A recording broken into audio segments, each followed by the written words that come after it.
Nós vamos continuar falando sobre o reino dividido. Só que agora nós vamos falar sobre os profetas maiores, profetas de grande importância no reino de Judá. Falamos, por exemplo, sobre profetas, de alta estirpe no reino de Israel, Elias e Eliseu. Você se lembra? Agora nós vamos falar um pouquinho de profetas influentes no reino do sul, o reino chamado Judá, reino que durou mais tempo do que o reino de Israel. Veja aí nesse diagrama como foi esse tempo da monarquia em Israel. Então tudo começou no ano 1051 a.C., quando Israel se torna um único reino, um reino unido, unindo todas as tribos, Saul, Davi e Salomão. Em 931, esse reino será dividido por causa do pecado da idolatria do grande Salomão. E aí, dois reinos. O reino do norte, com 10 tribos, vai de Jeroboão até Oséias e é destruído em 722 a.C. Nós vamos mencionar isso novamente hoje. E o reino de Judá, que dura mais, é o reino que vai até o ano 586 a.C., vai desde Roboão, o filho mais velho de Salomão, até Zedequias, o último rei de Judá, que é levado em exílio babilônico por Nabucodonosor. Perfeito? Então, isso aí para você se situar historicamente o momento da monarquia, o momento do reinado de Israel no Antigo Testamento. Nós estamos estudando o reino dividido. Perfeito? Bom, continuando, nós vamos falar hoje sobre o livro de Isaías, profeta importantíssimo neste momento no reino de Judá, muito influente, e influenciou 4 reis importantes neste cenário. Nós vamos falar sobre estes reis ao longo da aula de hoje, lembrando que Isaías significa o Senhor é auxílio, Jeová é auxílio, Jeová é socorro, é no sentido de salvação, é aquele que te salva, que te socorre, é realmente aquele que você pode olhar para os céus e falar, Senhor, eu preciso de você, e Ele vai estender o seu braço forte ao teu favor. É interessante você ver agora neste diagrama quais são estes reis. Então o reino de Judá começa com Roboão, no ano 931, vão se passar muitos reis. Séculos depois, rei Uzias, em 792, Jotão, Acás, Ezequias e talvez Manassés, segundo a tradição judaica. Então a tradição também judaica, algumas afirmam que Isaías ele tinha o sangue nobre, então ele era um homem da nobreza, e um homem que tinha provavelmente ascendência real. Então existem até algumas teorias de que ele era como um primo de primeiro grau do rei Uzias, ou seja, o rei Amazias, que era pai de Uzias, possivelmente seria o tio de Isaías. Bom, ninguém sabe se isso é real, mas muitas tradições judaicas afirmam. O ponto é que a principal atuação dele profética será dos anos 740 a 680. Mas pode ser que ele atuou 10 anos antes, porque fala que ele começou seu ministério após a morte de Uzias. E Uzias morreu por volta do ano 750. Então ele vai ter um ministério dentro de 4 reis, basicamente. Uzias, que foi um rei bom, Jotão, seu filho, que foi um rei bom também, Acás, que foi um rei terrível, idólatra, ímpio, a ponto de sacrificar filhos a Moloque, e o rei Ezequias, que foi um rei incrível, um rei muito bom, que trouxe uma reforma religiosa após o pecado do seu pai. Ainda continuando nossa aula, vale lembrar que esse período de 740 a 680 foi um período de crescimento, de ascensão do Império Assírio. Então veja aí nessa imagem um mapa de todo o domínio da Assíria, um domínio muito extenso. Então nós vemos essa região em amarelo, toda a área dominada pela Síria. Dominou a Babilônia Nínive, lá em cima, é a capital onde originou o Império Assírio. E você veja como eles se estenderam até o Egito. Então, apenas a região de Jerusalém, mais 46 cidades que não haviam sido destruídas pela Assíria. Mas isso vai acontecer com um rei chamado Senaqueribe. Só Jerusalém que não vai ser destruído. Jerusalém será destruído em 586 a.C. pela Babilônia. Muito bem. A tradição judaica também afirma que Isaías foi cerrado ao meio por Manassés. Bom, a Bíblia não afirma. O que a Bíblia fala é que em Hebreus 11:37, alguns profetas foram cerrados ao meio.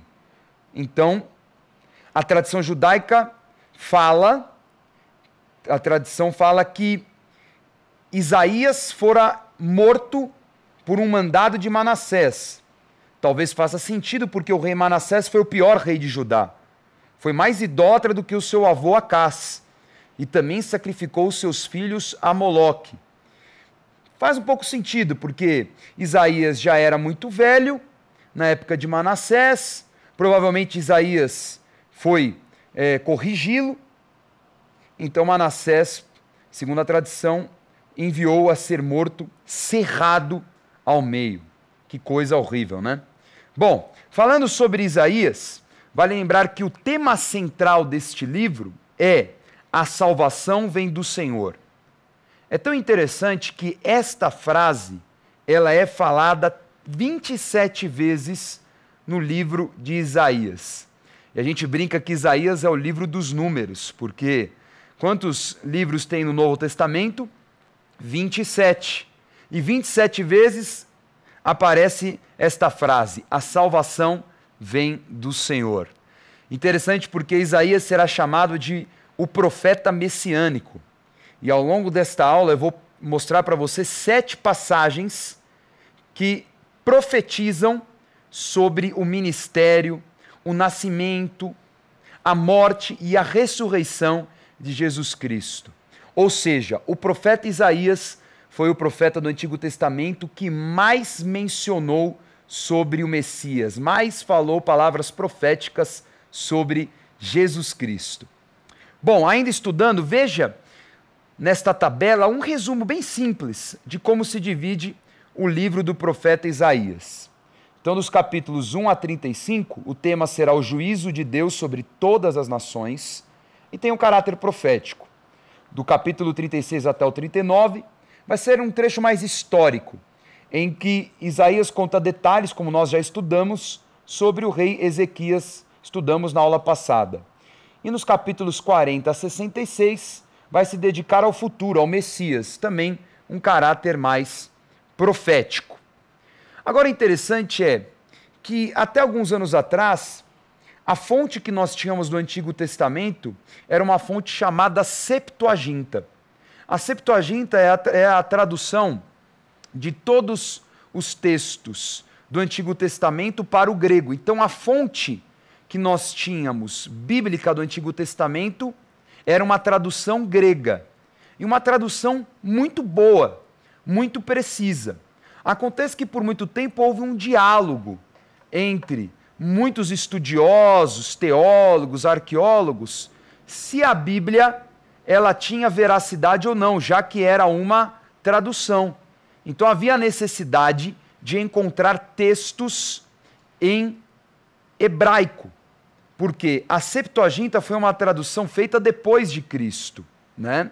Ela foi formalizada depois de Cristo, então precisava se achar algo, né, que fosse em hebraico antes de Cristo. Então o que acontece? Eles vão encontrar em uma caverna textos inteiros em hebraico. E você vai conhecer esta caverna agora com o Bispo Betão no quadro Onde Eu Fui Parar. Depois de Jerusalém, a cidade dourada, a caravana apostólica em Israel 2012 passou para o deserto da Judéia, em direção ao Mar Morto. Neste caminho, paramos em um importante sítio arqueológico, as cavernas de Qumran. Foram achados em vasos de argila importantes fragmentos com textos bíblicos, livros inteiros, que compõem o chamado cânon sagrado, confirmando cientificamente a veracidade da palavra de Deus. Nestas cavernas viveram os essênios, uma comunidade judaica isolada da civilização na época de Jesus, que costumava fazer rituais de limpeza com banhos e batismos e eram peritos escribas. Por isso, faziam cópias dos livros do Antigo Testamento. Qumran é um lugar misterioso, um lugar muito incrível, porque aqui se crê que a seita dos essênios teve a sua origem.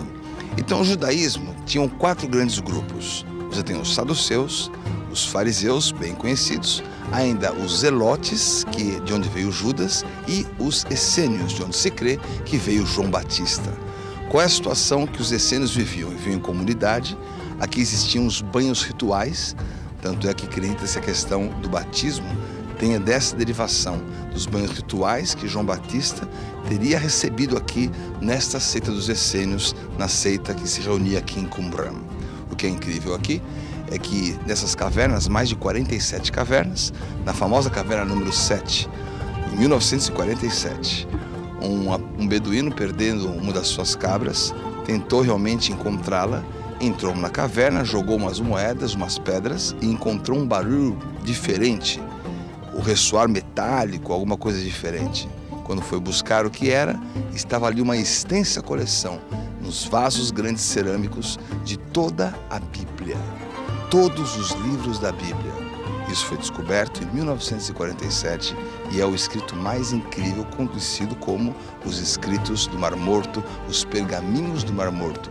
Eles foram completamente traduzidos no ano de 2009, publicados ao mundo inteiro de maneira extensiva, e se comprovou com toda a veracidade que a Bíblia está perfeitamente correta. Entre todos esses escritos que foram descobertos, o mais completo é o livro de Isaías, o livro do qual o próprio João Batista fala exatamente as mesmas palavras: preparai o caminho do Senhor, aplanai as suas veredas. É a palavra de João Batista focada no livro de Isaías. Aliás, Isaías se crê que seja uma mini Bíblia. Ele tem 66 capítulos e justamente onde seria o capítulo 40, que tem 39 livros no Antigo Testamento e 27 no Novo. Então, nessa analogia dos 66, o 40 seria o quê? O primeiro livro do Novo Testamento. Fala o quê? Vós que clama no deserto, preparai o caminho do Senhor. Exatamente as palavras que se cumpriram na vida de João Batista. Então, esse é um lugar de muitos segredos. Esse é um lugar de mistérios, um lugar de comprovação da palavra.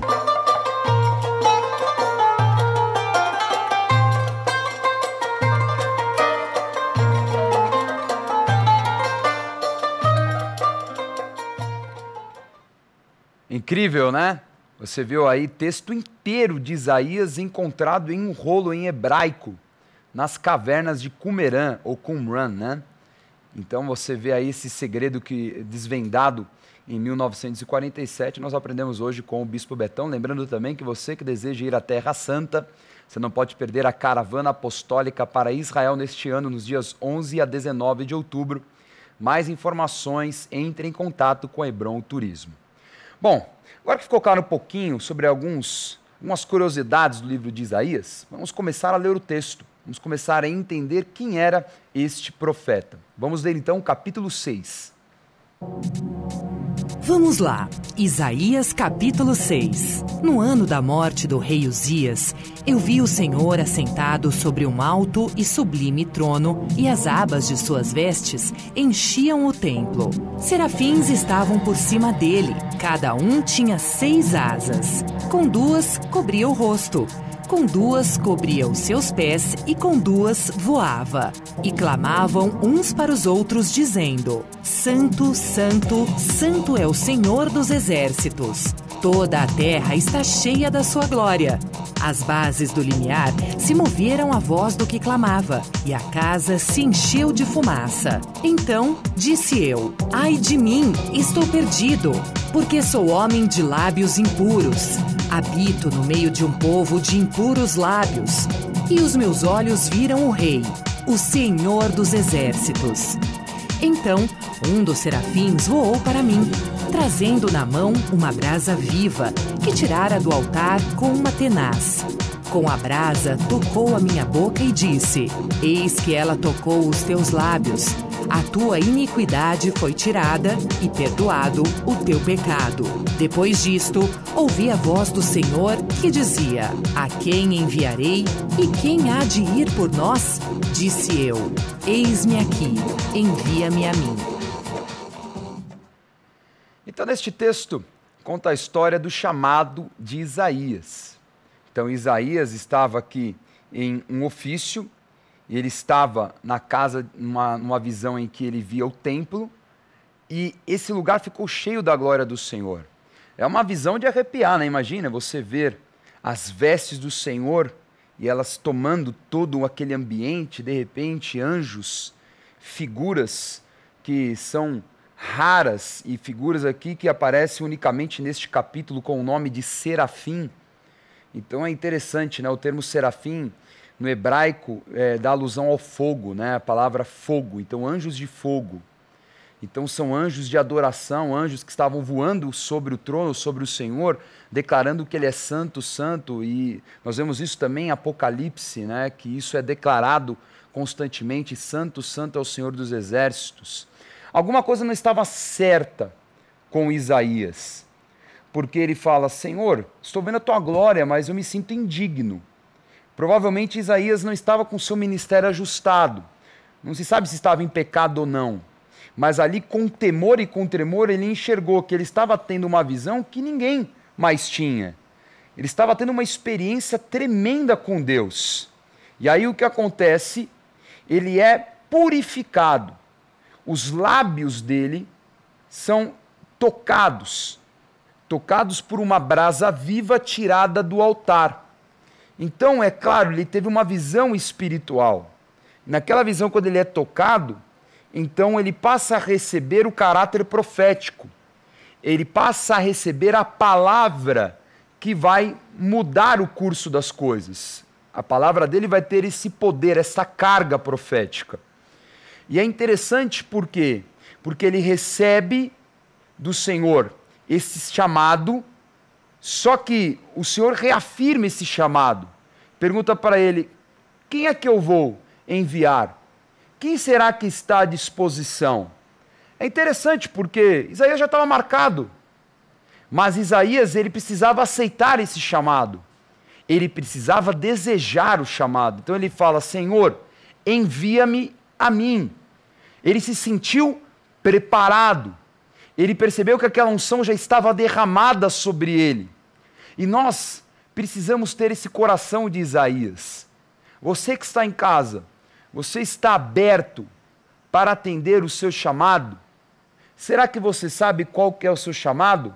Poxa, bispo, eu não sei qual é o meu chamado. Como é que eu faço para saber? Muito simples, esteja envolvido com o corpo de Cristo. Não existe chamado deslocado do corpo de Cristo. Então, quando o Senhor Jesus estabelece a sua igreja, Ele estabelece a igreja como um corpo com vários membros. Membros que vão ter atividades específicas que vão suprir esse corpo. E juntos nós vamos avançar e estabelecer o reino de Deus. Então você tem um chamado, eu tenho um chamado, todos têm um chamado. Então, eu preciso entender qual é o meu chamado para que eu possa exercê-lo, para que eu possa me capacitar para ele, como nós vemos aqui a unção capacitando Isaías, mas para descobrir isso, eu preciso trabalhar dentro do corpo, eu preciso me envolver com o corpo. Então hoje vai à igreja e fale: olha, eu quero aprender mais, eu quero me envolver, o que eu posso ajudar a igreja? E aí sim, você vai ter um encontro com o seu chamado. Então, a partir desse momento em que Isaías é marcado e ele aceita o seu chamado, ele começa a exercer o caráter profético. Ele começa a usar a sua boca para estabelecer o juízo de Deus. Ele se torna conselheiro dos reis que estão ali em ação, então ele se torna também um conselheiro político, além de espiritual. E ele vai profetizar por muitas vezes a salvação que virá para Israel e para o mundo através do Messias. Nós vamos agora estudar 7 passagens do livro de Isaías. É impressionante como estas 7 passagens, na organização que eu vou dar hoje a você nesta aula, você vai entender o plano de redenção de Deus. O homem pecou no Gênesis. O homem no início dos tempos, ele pelo pecado vai gerar a morte. Jesus vem para trazer, através da salvação, da confissão que ele é o Salvador, o dom gratuito da vida eterna. Ele é o único caminho. Ele é a verdade e ele é a vida. Então há um plano de redenção. Deus escolhe o povo de Israel para que deste povo nasça o Messias. E a salvação não seja só para Israel, mas a salvação seja para todo o mundo. E este plano de salvação nós chamamos de redenção. Já estudamos esta aula, mas hoje nós vamos estudar através do livro de Isaías, nós vamos fortalecer este conhecimento. Vamos começar lendo o capítulo 14, que vai falar sobre como o pecado surgiu na eternidade, não só na humanidade. Vamos lá, Isaías capítulo 14. Como caíste do céu, ó estrela da manhã, filho da alva, como foste lançado por terra, tu que debilitavas as nações, tu dizias no teu coração, eu subirei ao céu, acima das estrelas de Deus exaltarei o meu trono, e no monte da congregação me assentarei, nas extremidades do norte. Subirei acima das mais altas nuvens, e serei semelhante ao Altíssimo. Contudo, serás precipitado para o reino dos mortos, no mais profundo do abismo. O livro de Apocalipse vai associar sempre a figura do grande dragão, que é a figura de Lúcifer, com a figura da Babilônia. Aqui Isaías, ele está lançando uma palavra profética da queda da Babilônia. E é interessante como tanto esse texto do capítulo 14 como o capítulo 28 de Ezequiel vão trazer figuras do que aconteceu na eternidade. O que aconteceu? Anjos se rebelaram contra Deus. E nasceu de um anjo específico, um querubim, que o nome latino que nós damos é o nome de Lúcifer, por ele ser um anjo de luz, um querubim muito forte, alguém que tinha muita intimidade, muita proximidade do trono de Deus. Ele deseja tomar este trono, ele coloca o seu coração com arrogância e acaba pecando, acaba se levantando, se rebelando contra Deus, consegue levar com ele 1/3 dos anjos. Isso está em Apocalipse capítulo 12. Então olha só como esse livro já trata sobre a origem do pecado. A origem do pecado está em Satanás. Satanás vai colocar a marca do pecado no homem. O homem vai cair também pela manipulação da serpente em Gênesis capítulo 3. Agora vai vir o caminho. Qual é a salvação? A salvação vem através de Jesus Cristo. Então, esse Jesus Cristo vai ser preparado pelas figuras proféticas do povo de Israel. E daí vem a profecia da figura profética no Novo Testamento, que vai resumir todo o Antigo Testamento. Vamos ler. Vamos lá. Isaías capítulo 40. Voz do que clama no deserto. Preparai o caminho do Senhor. Endireitai no ermo vereda a nosso Deus. Então aí está a profecia sobre João Batista. João Batista, por mais que ele esteja no Novo Testamento, ele pode ser considerado um profeta do Antigo Testamento. E ele foi aquele que quebrou o silêncio profético de 400 anos. Imagine, 400 anos sem uma palavra profética sobre o povo de Israel. Mas ele veio o quê? Anunciar o caminho de salvação, preparando, falando, o Salvador está chegando, o Messias, Jesus Cristo.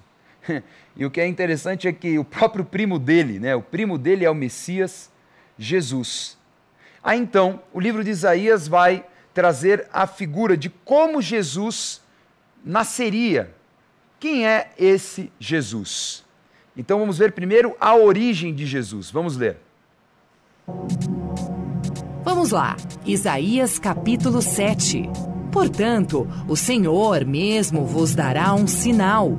Eis que a Virgem conceberá e dará à luz um filho, e lhe chamará Emanuel.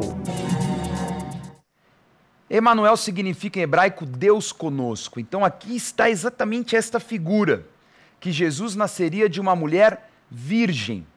Não haveria contato sexual.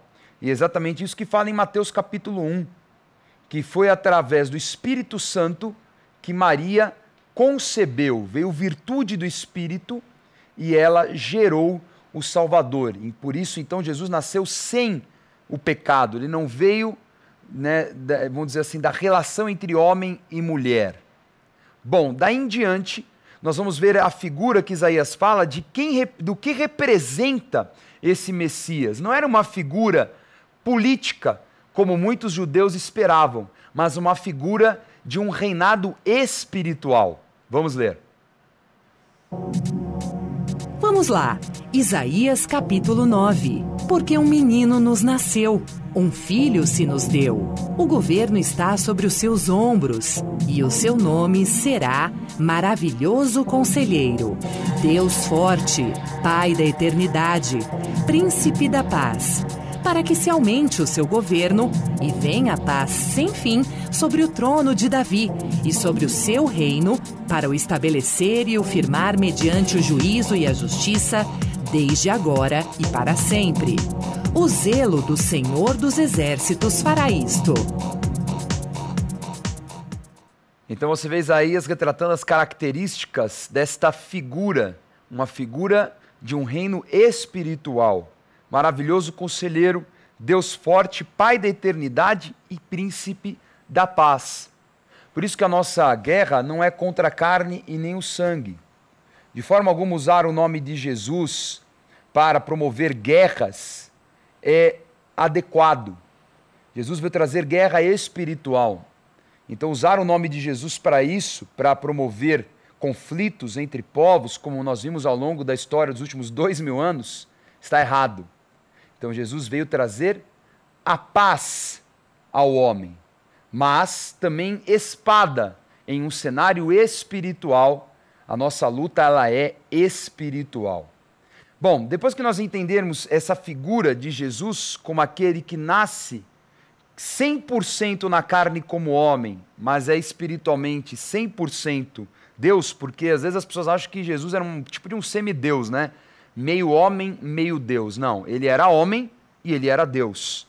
Em espírito Deus, em carne como homem, sujeito aos mesmos desejos, às mesmas lutas, às enfermidades e assim por diante. Nós vamos ler agora o texto, já que exemplifica o ministério de Cristo. Com 30 anos, Jesus começou o seu ministério após o seu batismo, com aquele que anunciou a sua chegada, João Batista. E exatamente este texto é que ele inicia o seu ministério após ele ser tentado no deserto. Vamos ler. O Espírito do Senhor Deus está sobre mim, porque o Senhor me ungiu para pregar boas novas aos quebrantados. Enviou-me a curar os quebrantados de coração, a proclamar libertação aos cativos e a pôr em liberdade os algemados, a apregoar o ano aceitável do Senhor e o dia da vingança do nosso Deus, a consolar todos os que choram. Esse foi o texto em que Jesus leu ali em Nazaré, a cidade onde ele cresceu na sua infância, na sua adolescência, se desenvolveu como um carpinteiro. Ele vai até a sinagoga de Nazaré e ali ele abre o livro de Isaías e ele lê exatamente este capítulo. E ele fala, chegou o Messias. Mas como ele falou também, o profeta não é bem-vindo na sua própria casa. E todos ali em Nazaré falaram, não, você não é o Messias, você é o filho de José, como é que você pode ser o Messias? Porque a figura judaica do Messias era uma figura política que libertaria o povo do jugo romano. E não alguém que pertenceria a um reino espiritual, o reino de Deus. Então nós vemos aqui Jesus sendo rejeitado em Nazaré e por isso vai ser a única cidade em que Jesus não realiza um milagre. Nós sabemos que o ministério de Jesus encerra com a sua morte e ressurreição, e isso também foi profetizado por Isaías. Vamos ler. Vamos lá, Isaías capítulo 53. Era desprezado e o mais rejeitado entre os homens, homem de dores e que sabe o que é padecer. E como um de quem os homens escondem o rosto, era desprezado e dele não fizemos caso. Certamente ele tomou sobre si as nossas enfermidades e as nossas dores levou sobre si. E nós o reputávamos por aflito, ferido de Deus e oprimido. Ele foi oprimido e humilhado, mas não abriu a boca. Como cordeiro, foi levado ao matadouro, e como ovelha muda perante os seus tosqueadores, ele não abriu a boca. Ele verá o futuro do penoso trabalho de sua alma e ficará satisfeito. O meu servo, o justo, com o seu conhecimento, justificará a muitos, porque as iniquidades deles levará sobre si. Por isso, eu lhe darei muitos como a sua parte, e com os poderosos repartirá ele o despojo, porquanto derramou a sua alma na morte. Foi contado com os transgressores.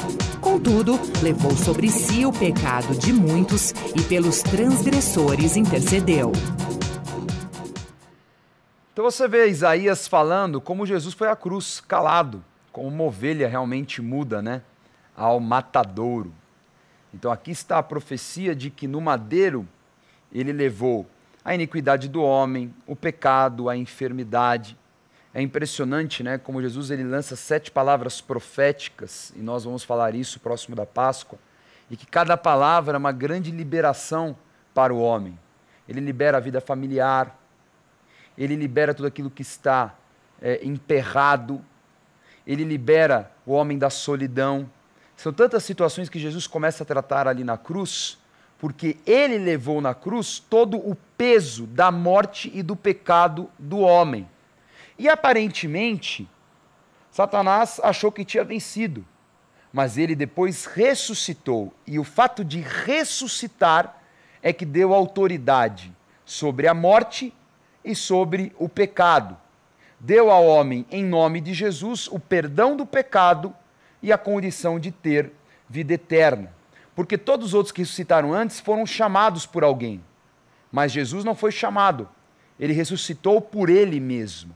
Então ele deu esta autoridade ao homem, ele teve uma vida sem pecado e ressuscitou. Agora, continuando nosso estudo, faltam mais 2 passagens, e a penúltima vai falar exatamente sobre a fase da igreja. Como tem que ser a postura da igreja? A igreja tem que ser testemunho. Então Jesus não vai acabar aí na ressurreição apenas, ele vai continuar através do quê? Da igreja, do corpo de Cristo. Vamos ver o que o apóstolo Pedro vai mencionar no livro de Isaías. Vamos ler. Vamos lá. Isaías capítulo 28. Portanto, assim diz o Senhor Deus: eis que eu assentei em Sião uma pedra, pedra já provada, pedra preciosa, angular, solidamente assentada. Aquele que crer não foge. Então este é o trecho usado por Pedro na sua carta de Isaías para falar sobre o posicionamento da igreja. A igreja como testemunha, que vai falar sobre Jesus Cristo, sobre esta pedra angular, pedra preciosa, aonde está fundamentada a igreja. Então há uma pedra e a igreja está fundamentada sobre ela, e essa pedra é Jesus. Podemos mencionar o livro de Daniel, que fala na visão de Nabucodonosor no capítulo 2, uma pedra que esmiuçou todos aqueles reinos naquela estátua. E essa figura da pedra é Jesus. E para encerrar a última passagem profética do Novo Testamento de Isaías, vamos ler o capítulo 55, porque exatamente fala sobre o nosso momento. Preste atenção. Vamos lá. Isaías capítulo 55. Buscai o Senhor enquanto se pode achar. Invocai-o enquanto está perto. Assim será a palavra que sair da minha boca. Não voltará para mim vazia, mas fará o que me apraz e prosperará naquilo para que a designei. Então busque o Espírito Santo enquanto pode se achar. Esta é uma passagem que fala sobre o nosso momento. O momento em que cada vez mais a humanidade caminha para o caos, para o juízo eterno, e o acesso ao Espírito Santo, da mesma forma que cada vez aumenta pelo poder da mídia, pelas portas abertas, também acaba sendo limitado pela dureza de coração do homem e por todas as ofertas deste mundo. Isso, sem dúvida, é um sinal que Jesus está voltando. Sendo assim, finalizamos o livro de Isaías. o profeta messiânico, aquele que vai falar muito sobre o Novo Testamento, a nova aliança que foi construída pelo sacrifício de Jesus. Antes de nós revisarmos a aula, quero te dar a dica Gospel Bay de hoje. E a dica é esta coleção muito importante para a tua formação. Você, que tem que se levantar hoje como Isaías para o envio, para o seu chamado, você precisa dessa formação apostólica. Então você tem estas 3 oportunidades de se preparar para ser um aspirante, um diácono, um presbítero. Ou seja, você que deseja ser um obreiro na igreja que você frequenta, você que quer se desenvolver mais nas atividades, você precisa desse material didático, a formação apostólica. Você vai aprender o que é a visão da igreja, como atender a igreja e como se desenvolver na palavra e na gestão. Você adquire essa coleção por um preço super acessível pelo site gospelbay.com.br ou pelo telefone 3500-1222. Você vai receber com toda a comodidade e segurança na sua casa. O Gospel Bay é a loja virtual da Rede Gospel de televisão. Nova loja Gospel Bay. Os seus artigos preferidos agora estão ainda mais acessíveis no site gospelbay.com.br. Mais ágil, mais simples e mais seguro. Acesse agora mesmo o novo site gospelbay.com.br e boas compras. Confira agora a revisão do livro de Isaías. Na aula de hoje, estudamos o livro de Isaías, o chamado profeta messiânico, aquele que mais fez menções sobre o nascimento, ministério, morte e ressurreição de Cristo. Ele foi contemporâneo dos reis Uzias, Jotão, Acás e Ezequias, sendo que o último rei viveu grandes milagres por palavra do profeta. Tradição judaica afirma que Isaías morreu cerrado ao meio, por ordem do rei Manassés, o idólatra filho de Ezequias.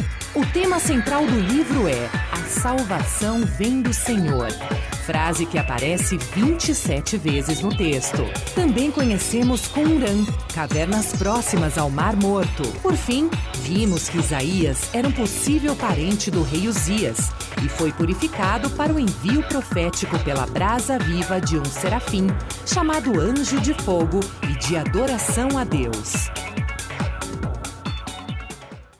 Tome nota da agenda do programa Escola de Profetas.